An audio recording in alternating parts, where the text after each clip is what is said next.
말씀 보겠습니다. 다니엘서 3장 다니엘서 3장 1절부터 7절까지의 말씀입니다.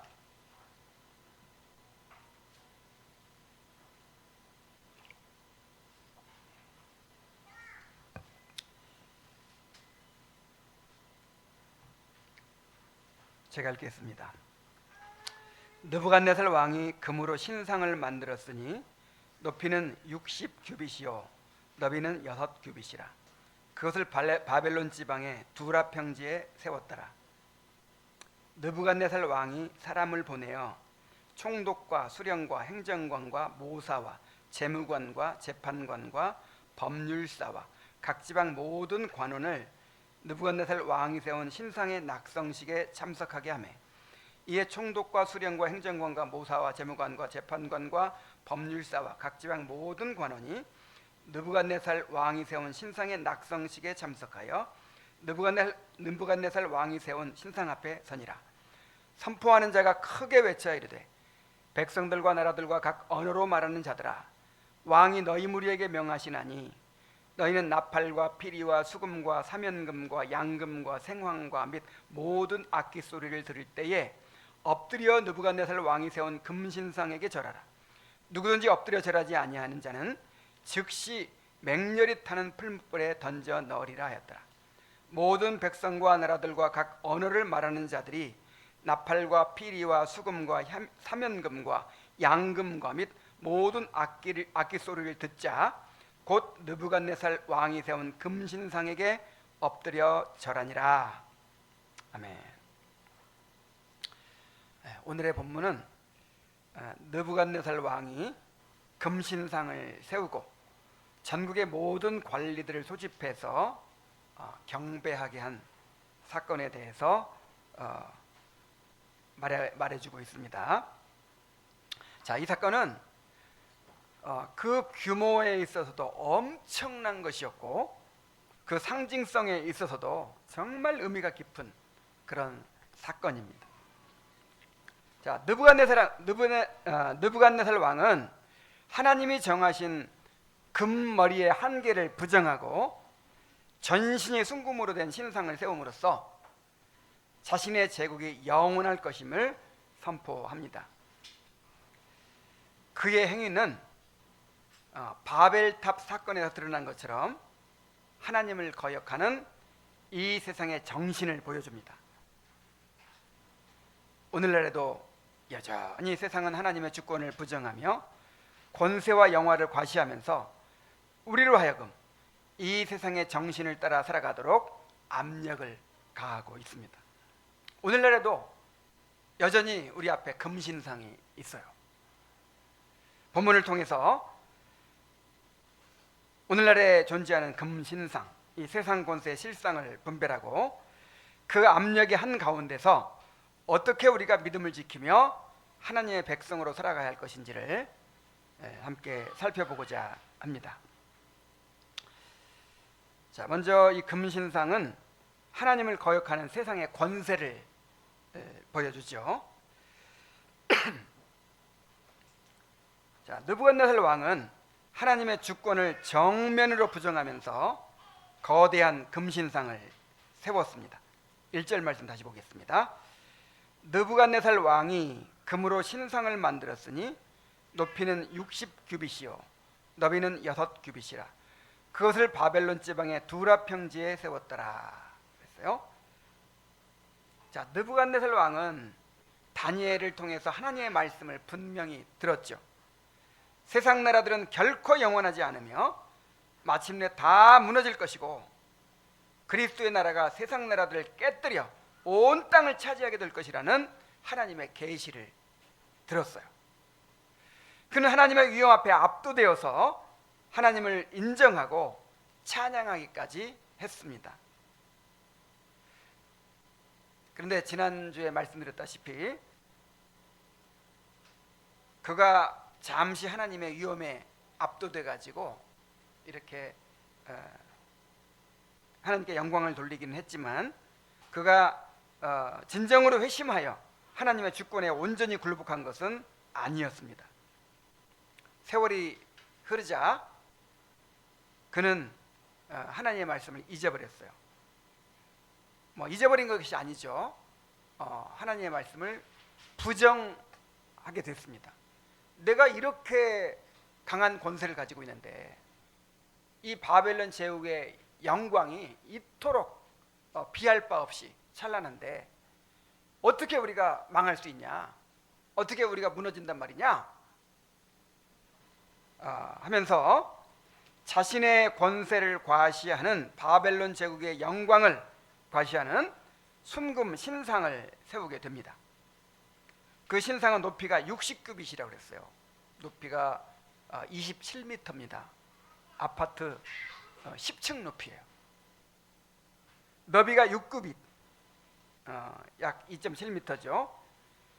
그런데 이 거대한 신상, 이 아파트 10층 높이가 되는 이 거대한 신상을 순금으로 만들었어요.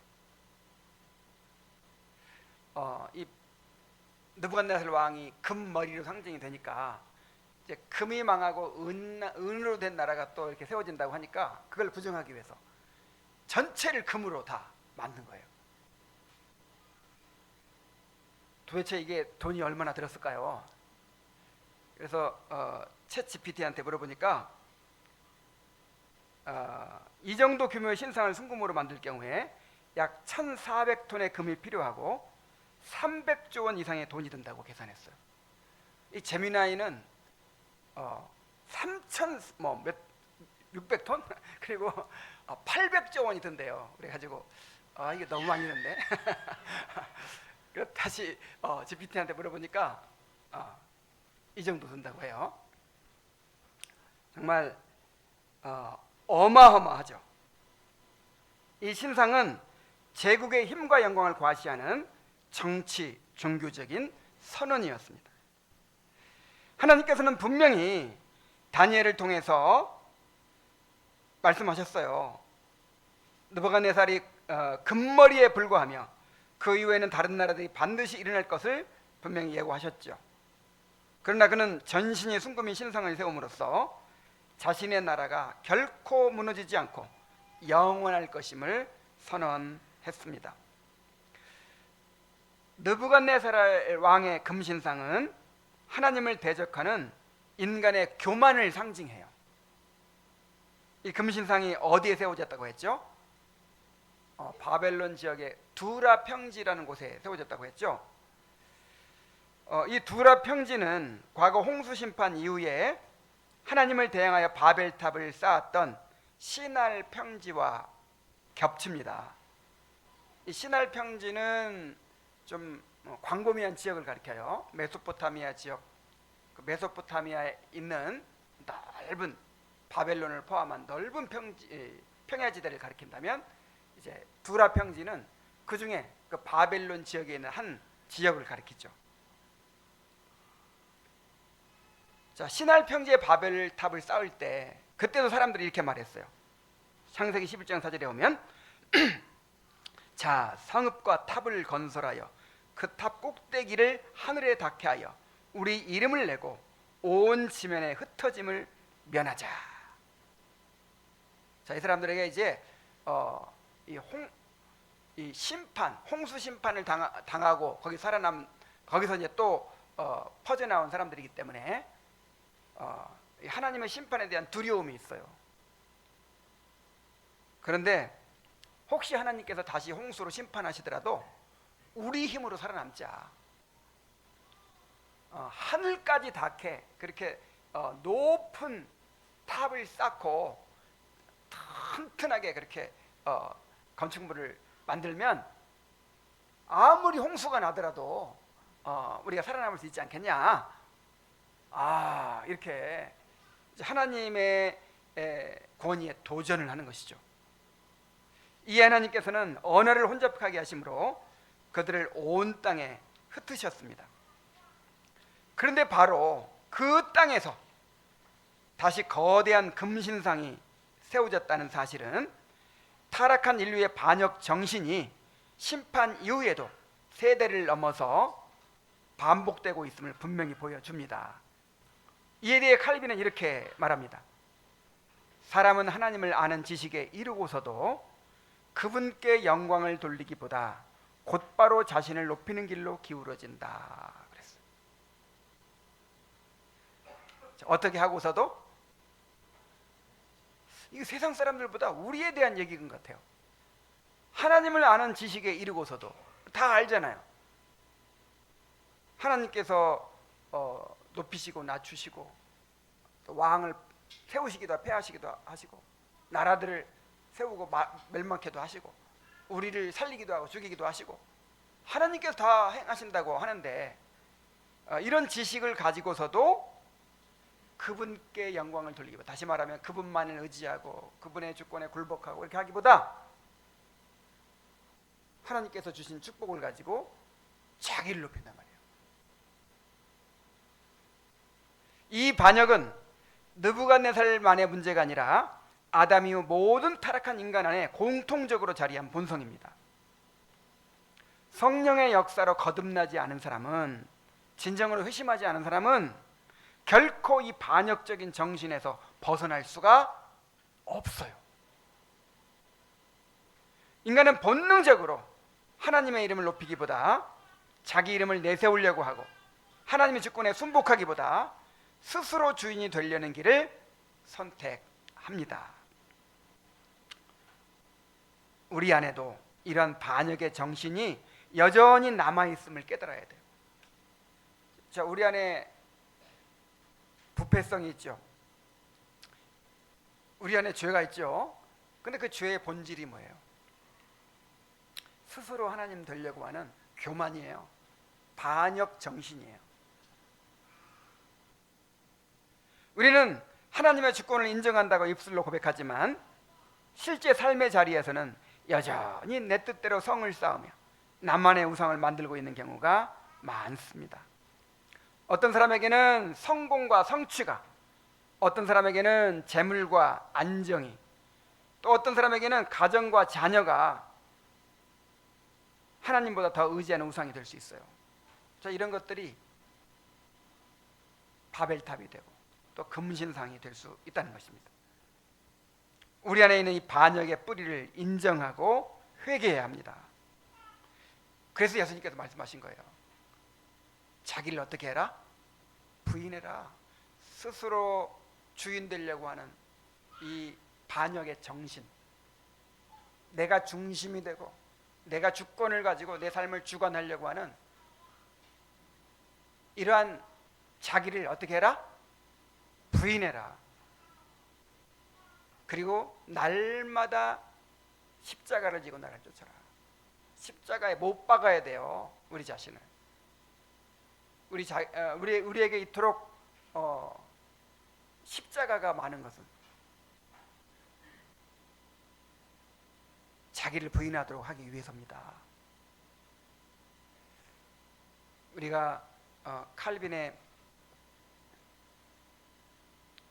그 성화론에서 배웠죠. 우리가 자기를 부인하는 것이 이게 핵심이에요. 자기를 부인하는 것이 우리 기독교 신앙의 핵심입니다. 성화의 핵심이에요. 근데 누가 자기를 부인하고 싶어해요? 자기는 누가 죽고 싶어해요? 그래서 자기를 부인하도록 하나님께서 우리에게 지워주시는 게 뭐라고요? 십자가. 그 십자가는 우리에게 주어진 모든 고통, 고난이 다 십자가예요. 왜 우리에게 이렇게 어려움이 많습니까? 이런 것들을 통해서 자기가 부인되어야 하는 거예요. 근데 어려움을 당할수록 더 막 나를 고집하고 막 더 막 이렇게 살아나는 사람도 있어요. 그런 사람 정말 불행한 사람이죠.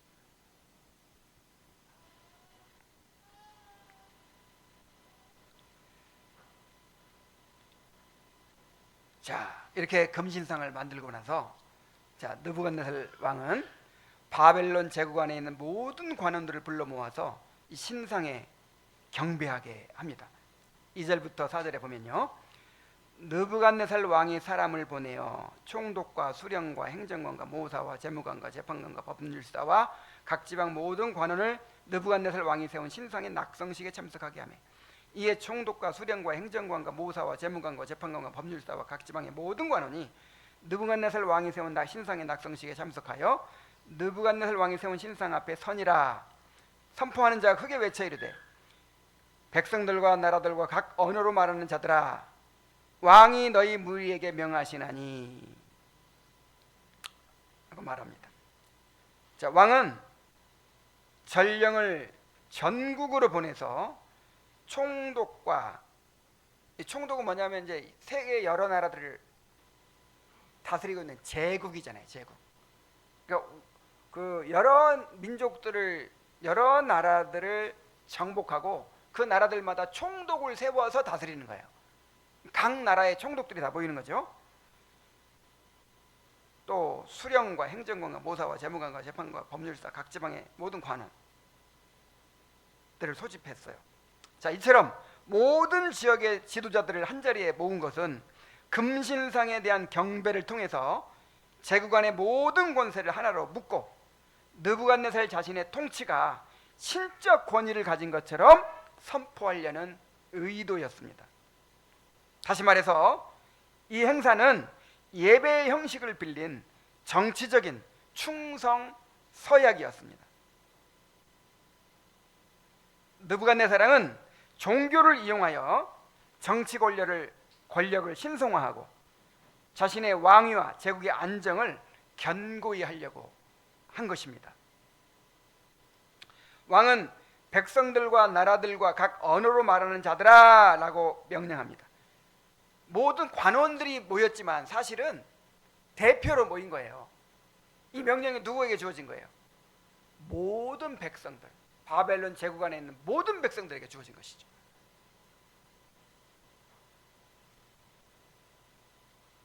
이 표현은 금신상에 대한 경배가 바벨론 제국 안에 있는 모든 사람에게 내려진 보편적이고도 절대적인 명령임을 강조합니다. 특별히 백성을 다스리는 모든 지도자들이 한꺼번에 우상 앞에 엎드리는 장면은 그 자리에 선 모든 이들에게 너만은 예외일 수가 없다라는 강력한 동조의 압력으로 작용했을 것입니다. 자, 모든 지도자들이 다 경배를 하는데 나 한 사람 안 하겠다, 그렇게 할 수 있어요, 없어요? 그렇게 할 수가 없어요. 자, 그렇다면 이 압력은 누구를 향한 것이겠습니까? 자, 이방인들이야 금신상에 절하는 거 문제가 돼요, 안 돼요? 문제가 안 돼요. 문제가 되는 사람들이 딱 한 무리가 있어요. 누구죠? 그 바벨론 제국 안에 사는 여호와 유일 신앙을 가진 유다인들이었어요. 느부갓네살이 이것을 의도했는지는 모르겠지만 마귀가 느부갓네살을 통해서 지금 유다인들을 노리고 있는 거예요. 유다인들의 그 여호와 신앙을 말살하기 위해서 이렇게 꾸민 것입니다. 결국 마귀가 국가 권력을 도구로 삼아서 하나님을 믿는 유다인들을 이제 굴복시키려는 시도였죠. 오늘날에도 세상 권세는 여전히 하나님의 백성들을 압박하고 있습니다. 세상을 따를 것인가, 하나님께 충성할 것인가 하는 것은 뭐 단순한 의견 차이나 가치 선택의 문제가 아니라 때로는 사회적인 고립과 생존의 문제로 우리 앞에 아주 현실적으로 다가옵니다. 우리가 정말 하나님께 대한 신앙을 굳게 지키려고 할 때 그냥 넓은 길로 가는 그런 신앙이 아니고 주님께서 허락하신 옛적 길, 그 좁은 길로 가려고 할 때 사람들은 시대에 뒤처진 고집이나 유연하지 못한 극단으로 여길 것입니다. 그리고 적당히 세상과 타협하는 길은 지혜롭고 현실적인 선택처럼 그렇게 평가할 것입니다. 그러나 성경은 언제나 우리의 근본적인 질문을 던집니다. 많은 사람과 함께 우상 앞에 절할 것인가, 아니면 홀로 하나님 앞에 설 것인가? 자, 느부갓네살은 모인 사람들이 금신상에 경배하도록 하기 위해서 이 두 가지 수단을 사용해요. 한 가지는 이 악기들을 막 동원해 가지고 그렇게 분위기에 휩쓸려서 이제 절하게 만드는 것이고, 또 한 가지는 위협을 하는 것입니다. 절하지 않으면 죽이겠다. 자, 먼저 웅장한 악기들을 동원했죠. 4절에 보면 선포하는 자가 5절이죠. 5절. 너희는 나팔과 피리와 수금과 사면금과 양금과 생황과 및 모든 악기 소리를 들을 때에 엎드려 느부갓네살 왕이 세운 금신상에게 절하라 그랬어요. 근데 이 악기 목록이 반복이 돼요. 이 복잡한 악기 목록들이. 그래서 제가 이 악기 하나하나를 찾아봤어요. 이 소리가 어떤 소리가 나는가. 자, 이러한 화려한 악기 목록은 단순히 고대 음악의 음악 문화의 풍성함을 보여주는 것이 아니고 느부갓네살 왕이 구축한 거대한 종교적, 정치적 메커니즘을 상징합니다. 그 악기들을 이제 모인 사람들이 막 수만 명은 되겠죠. 수만 명이 될까? 수천 명? 어쨌든 엄청나게 많은 수가 모였겠죠. 그리고 그 악기들을 한 군데만 두었겠어요. 그냥 그 악기 소리가 엄청나게 크게 들리도록 했겠죠. 웅장한 소리가 들리도록 한 거예요. 그래서 매우 웅장하고 위압적인 소리로 사람들을 압도해서 진지하게 생각하고 분별할 여유를 빼앗았을 것입니다. 온갖 악기가 동시에 울려 퍼질 때 형성되는 분위기는 사람들을 일종의 집단적 최면 상태로 몰아넣어서 스스로 판단하기보다 자연스럽게 다른 이들과 함께 우상 앞에 엎드리게 만들었을 것입니다. 이 악기들은 그런 분위기를 조성하는 데 사용된 거예요. 그 거대한 금신상, 10층 높이의 그 순금으로 만든 신상이 있는데, 그냥 자, 이 신호가 들리거든 다 절하라, 그런 명령이 지금 떨어져 있어요. 그리고 동시에 엄청나게 웅장한 막 그 음악 소리가 막 들릴 때 모든 사람들이 일제히 절하게 되는 거예요.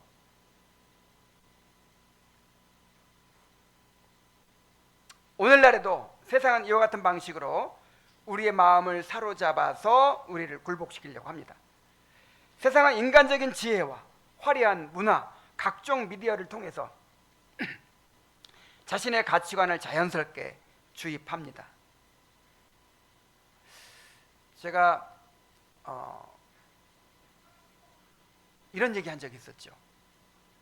그 세상의 이 세상의 사상은 이 반기독교적인 하나님을 반역하는 이 사상은 이론과 어떤 학술로 어떤 이론으로 우리에게 다가오는 것이 아니라 어떤 문화로 우리가 늘 접하고 늘 살아가는 그런 어떤 이 문화를 통해서 자연스럽게 우리에게 다가온다고 했죠. 포스트 모더니즘이니 이런 어려운 이게 하나의 철학 사조거든요. 자, 이런 거 누가 배워요? 이런 거 들어도 이론적으로는 이해도 못해. 근데 이론적으로 우리에게 가르쳐서 우리를 동화시키는 것이 아니고, 그냥 늘 우리가 보는 인터넷이나 영화나 무슨 그밖에 어떤 미디어나 어떤 텔레비전 뉴스나 드라마나 아니면 사람들과의 교제나 유행하는 어떤 풍습이나 우리가 먹는 음식이나 이런 것들을 통해서요 자연스럽게 그것이 우리에게 다가오는 거예요.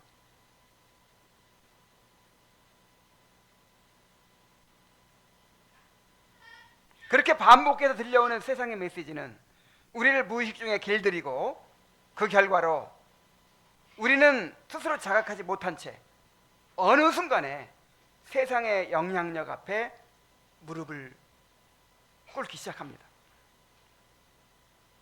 그러므로 정말 이 로마서 12장 1절 2절 말씀이 너무나 우리에게 적절한 말씀인 거예요. 그러므로 내가 하나님의 모든 자비하심으로 너희를 권하노니 너희 몸을 하나님이 기뻐하시는 거룩한 산 제물로 드리라. 그렇죠. 이게 내가 죽으라는 거잖아요. 자기를 부인하라는 거예요. 나를 하나님께 드리라는 거예요. 자, 이러기 위해서는 어떻게 해야 돼요? 너희는 이 세대를 어떻게 하지 말고 본받지 말고 오직 마음을 새롭게 함으로 변화를 받아 하나님의 기뻐하시고 선하시고 온전하신 뜻이 무엇인지 분별하도록 하라. 그랬어요. 여러분, 우리가 정신 차리지 않으면 나도 모르게 어느새 이 세상의 영향력에 사로잡혀 있어요. 세상의 영향력에 동화되어 있어요. 하나님은 우리를 그리스도의 형상으로 빚어가려고 하시는데 세상은 우리를 자기의 형상으로 찍어내려고 합니다. 이 세대를 본받지 말라 하는 말이 그 말이에요. 세상이 너희를 너희를 그 세상의 형상으로 찍어내게 내버려 두지 말라는 거예요. 그러려면 깨어 있어야죠. 하나님의 선하시고 기뻐하시고 온전한 뜻이 무엇인지를 늘 분별해야죠.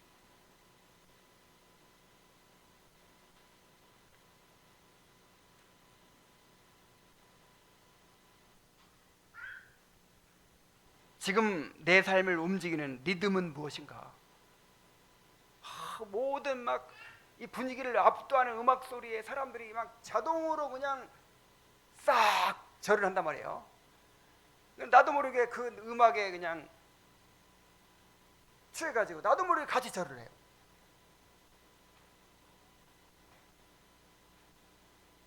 나는 지금 하나님의 말씀을 따라 살고 있는가?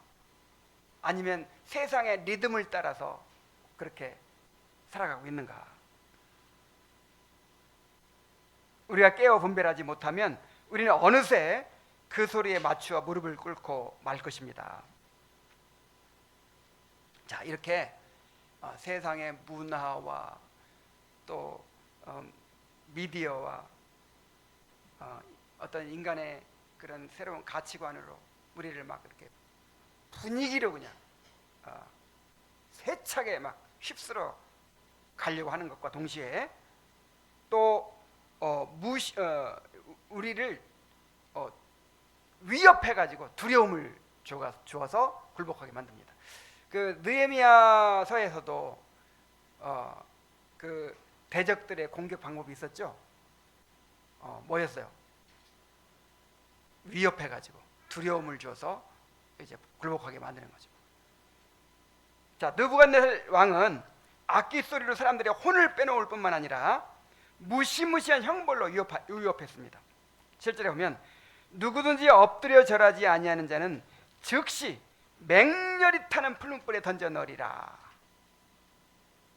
이야, 정말 무서워요. 신상에 경배하지 않으면 다 죽이겠다, 사형을 시키겠다 이래도 무서운데 어떻게 하겠다? 죽여도 그냥 죽이지 않겠다는 거예요. 맹렬히 타는 풀무불에 던져 넣겠다. 자, 풀무가 뭐예요? 금속을 녹이는 용광로잖아요. 그 용광로 속에 그 쇳물이 시뻘건 쇳물이 펄펄 끓는단 말이에요. 거기다 집어넣어 버리겠다는 거예요. 거기다가. 실제로 다니엘의 세 친구가 금신상에 절하기를 거부했을 때 어떻게 됐어요? 평소보다 7배 뜨겁게 해라. 그래가지고 거기다 집어넣어 버리잖아요. 자, 이 말을 들을 때 모든 사람들이 공포에 떨었을 거예요. 이러한 위협 앞에서 누가 과연 신상에 경배하는 것을 거부할 수 있겠습니까? 오늘날의 세상은 끊임없이 우리를 위협하여 굴복시키려고 합니다. 정말 말씀을 듣고 야, 내가 이 시대에 남은 자로 살아야겠다.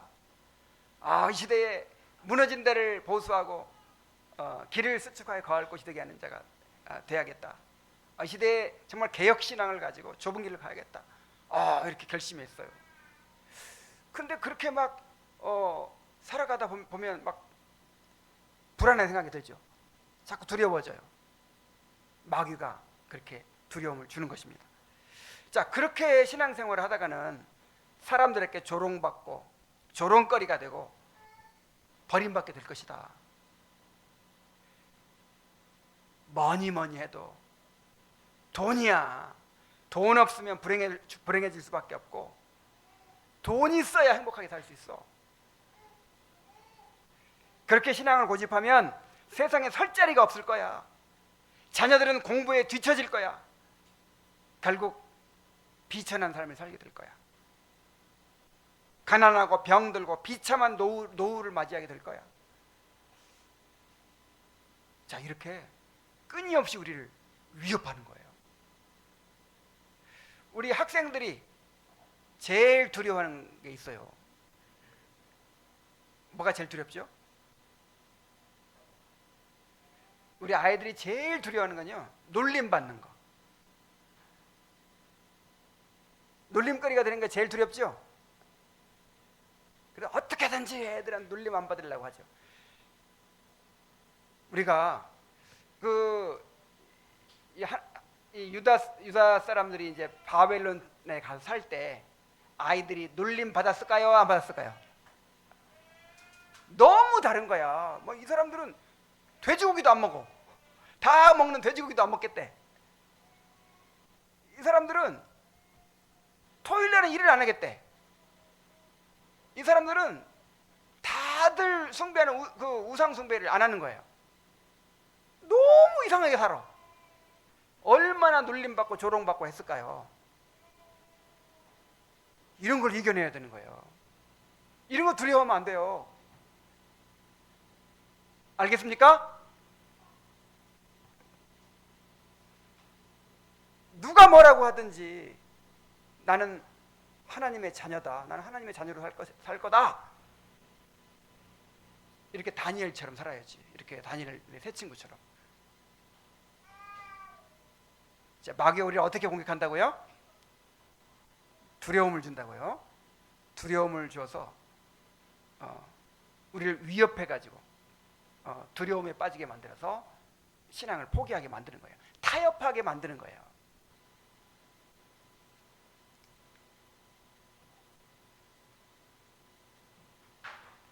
우리는 주님을 믿노라 하면서도 끊임없이 직장과 사회에서 불이익을 당하지 않을까, 관계에서 고립되거나 조롱받지는 않을까, 자녀와 가족의 미래가 흔들리지는 않을까 늘 두려워해요.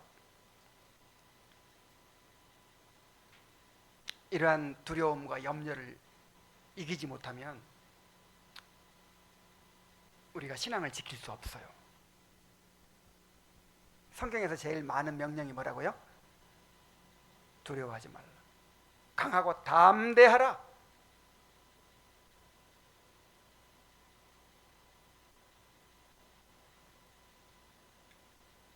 우리가 이러한 세상의 위협 앞에서 어떻게 우리의 신앙을 지킬 수가 있겠습니까? 이제 다음 주에 우리는 다니엘의 세 친구가 이 모든 두려움의 한가운데서 어떻게 이제 승리했는가를 살펴보게 될 것입니다. 자, 그들은 두렵지 않았겠습니까? 얼마나 두려웠겠어요.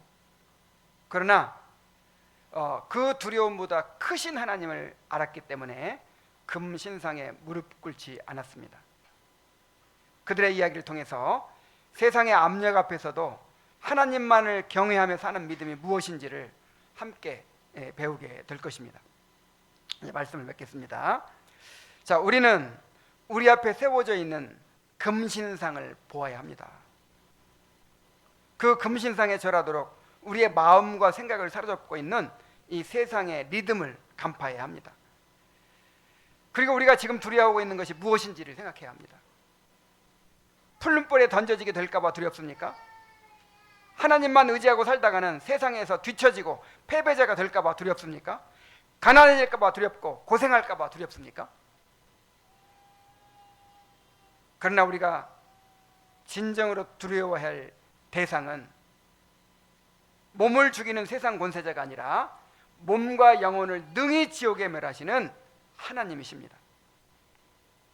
세상이 커 보이는 사람은 하나님이 작아 보일 것입니다.